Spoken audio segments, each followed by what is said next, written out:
What's up, guys? Jeremy Conn here. It is the Lowdown with Pickdawgz. Yeah, my voice is probably a little hoarse. I was at an OAR concert last night, if you guys are familiar with the band, a little local thing that was going on here.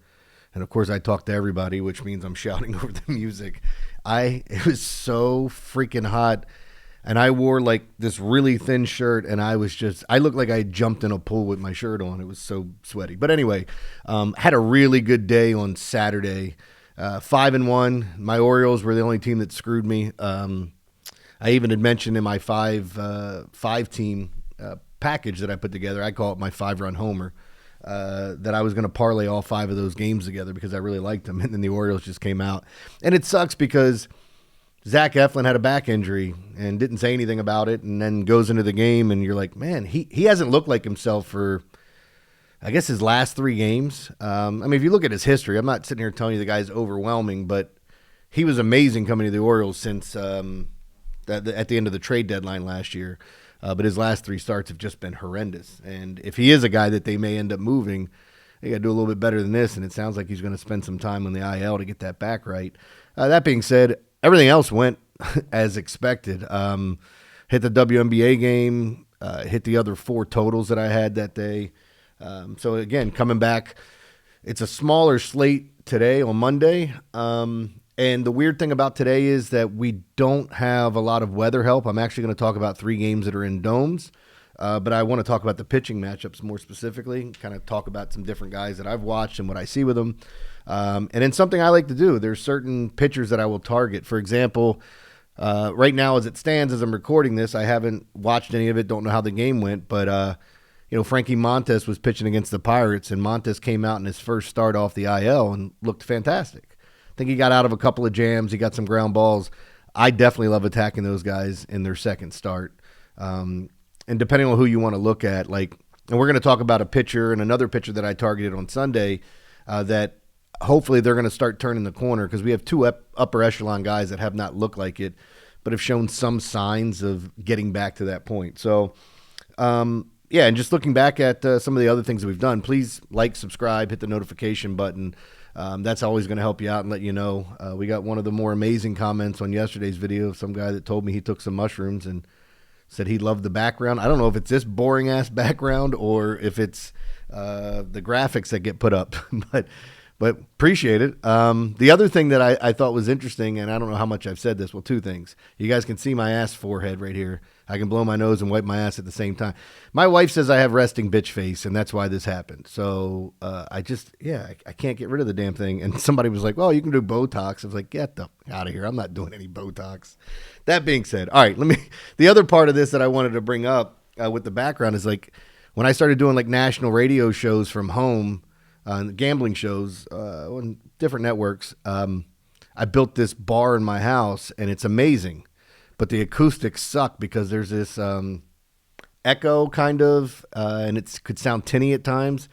And then it was like, well, you can soundproof that room. And I'm going, my wife does not want me putting all that crap on the walls. I already have enough things to argue about. That's not a hill that I want to die on. Any of you guys out there that aren't married yet or just got married, pick your battles. Pick them, please. All right, let's get to these games. You guys can definitely check out pickdawgz.com, see all the premium plays. I usually try to put up like a triple play, which is three games. I've been very successful with them. I hate even talking. I'm one of those guys that doesn't like talking about how good things have been going, because you're just waiting for the other shoe to drop in gambling. You could just be on a roll and go, what the hell? The other night, I really liked, I don't know if I talked about this before, Ronald Acuna Jr. To get over 1.5 bases. And it was the night that the Phillies scored 13 runs and the Braves didn't score. Well, he gets out in his first at bat, or he gets walked. I think he got out. And then they pulled him because the Phillies bats went off, and it was 8-0 before you could blink, and he didn't get another at bat, and that sucks. And just looking at some of the other things that I've been talking about with other people, what FanDuel's doing now is ridiculous. People that are, if you're a part of a group that's buying prop plays from whoever's selling what algorithm, whatever, you guys are using the same system. If they see a lot of it coming in, now they don't have to pay out those bets, which is just ridiculous. These sports books, they drive me insane, because as soon as you get to a point where you're good enough to actually make money doing it, or, at least have a nice stretch, you get limited. And I've been telling everybody, prop plays to me are the easiest way to get limited.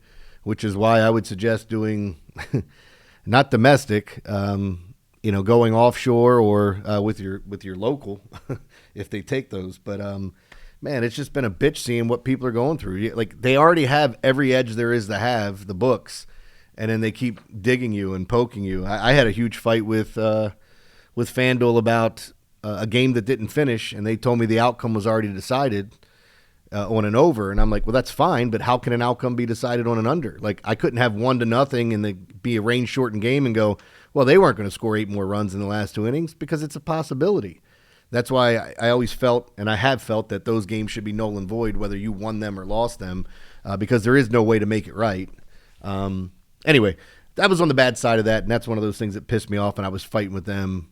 And then I had another game, too, where maybe this is a lesson. I had another game. This was DraftKings, where I did it was like a same game parlay, and it was going to hit for like 1,800. I hit the first 4 spots of it, and my dumbass put the parlay in before I saw the lineup, because you're like, oh, this guy's definitely playing. Got a lefty on the mound, best right-handed hitter, whatever.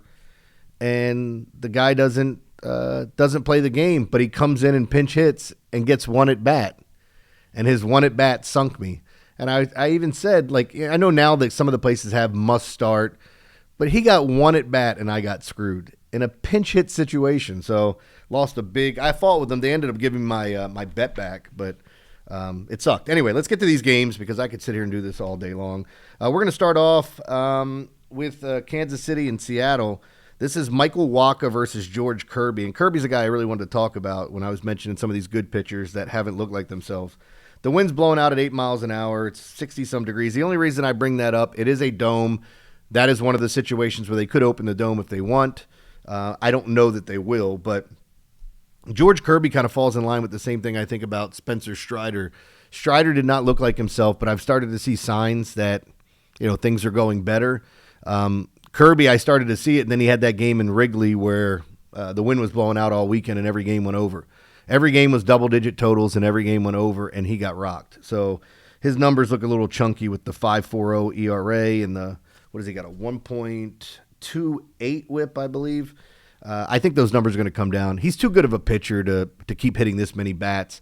I mean, he is a guy that he doesn't get a ton of strikeouts, but he's one of those guys that I look at like Logan Webb that are just a pitcher's pitcher. Like, they're going to go out and give you 6 to 7 innings most nights, lock in, not going to give up a bunch of runs. Every once in a while, on occasion, you'll see him get some high strikeouts, but not typical. But in this game, as I'm looking at it, I think I would lean towards the under here. This is another spot where I'm waiting for Kirby to get right. One of my plays on Sunday was on Spencer Strider. It's the only side I bet. Again, I'll find out later on how that game goes, but in looking at it, watching his last couple starts, you're seeing him strike out more. You're seeing the whip come down, and I think we're going to start to see some of that with George Kirby as well. Let's move on to the next game. This one's a doozy. It's another dome game. Yankees at the Blue Jays. If they decide to open the dome, and the wind is blowing out at 7 miles an hour, I don't know if they will, but I always like to tell you just in case. You'll know well before the game if that's what's going to happen. But we have another interesting situation here where I talked about Frankie Montas being a guy that I attacked on Sunday. Well, now I'm going after Max Scherzer. He had his first start. He's not the same pitcher he once was, and now you're facing a Yankees lineup that strikes out a ton but has a ton of power. And I don't know that Scherzer's that big K guy anymore, and I think he's going to start hitting more bats. If they do open the dome, it's a benefit. Carlos Rodon's been great. I'd rather attack him on the road than at home, personally. Yeah, so this is a game where I would look for the over. I think the Yankees bats wake up, and because Rodon's on the road, I don't mind the Blue Jays bats against him. I mean, there's a lot of right-handed power and just a lot of good right-handed hitters on the Blue Jays. So anytime they're facing a lefty, yeah, I got no issue with it. No, by the way, the Blue Jays strike out the least amount of any team in Major League Baseball, but I would lean towards the over in this play. Let's go to Game 3. Chase Burns and Garrett Crochet. This is a doozy. The Cincinnati Reds versus the Red Sox. This is the only one that's outside. Wind out at about 6 miles an hour. It's about 80 degrees. The wind's not much help, but as I said before, anytime the wind's blowing out, you catch it at the right time. It can give you a little bit of a boost. Chase Burns came out against the Yankees and struck out his first 6 batters, or struck out the side twice is what I should say. And I think maybe one of those guys reached. I know he gave up some runs later, and the numbers look a little chunky, but this is one of the best flamethrowers that we have in all of baseball. When you talk about Burns, Mizorowski, who else am I leaving out? There's another big name. I don't know. My brain's fried, guys. Sorry. It'll come to me as soon as I stop recording the podcast. But I would lean towards the under here. The Red Sox strike out a ton. I have no problem going with unders in Garrett Crochet's games because I think the guy's absolutely brilliant. I wish the Orioles would have traded for him, but they probably would have had to give up one of their big prospects if they didn't want to.